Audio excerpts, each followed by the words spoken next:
I'm optimistic that I think we could see a lot of companies making net positive commitments in the next few years. And in fact, we're already seeing that there's lots more companies making those commitments today than there have been in the past. I think that these commitments are long-term. So the longest term I've seen is commitments set in 2012 were leading to a net positive result in 2050.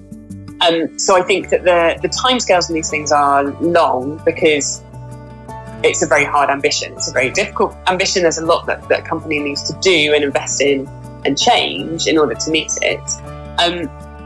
But I think that it's necessary for the world. I think we do have a small window of opportunity that is rapidly closing.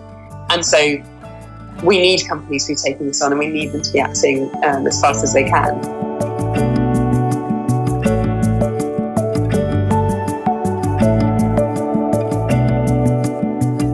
Forum, we work with business primarily in two ways. So one is that we would encourage organisations to join some of our collaborative projects. So the Net Positive Project is an example of that, where you have a kind of common challenge that you're all committed to. And in the case of the Net Positive Project, it's around growing the number of companies with net positive commitments. And then together we work on tools and resources and identify what will be those things which we can produce or overcome in order to unlock that greater wave of companies making these kind of levels of commitment. That's the way number one that we work with companies.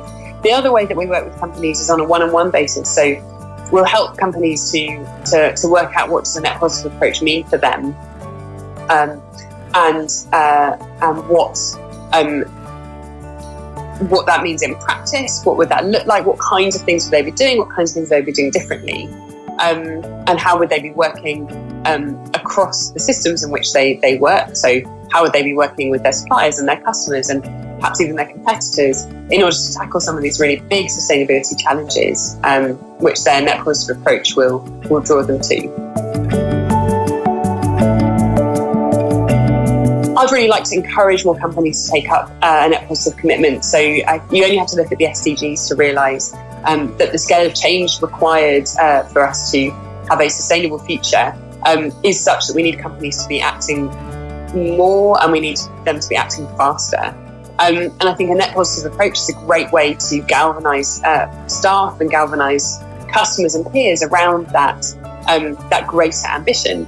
And I think that the company that aspires to put back more than they take out, not just for shareholders but also for the environment and society, is one which has a long-term future in a world which hopefully is more pleasant to live in and has more resources available.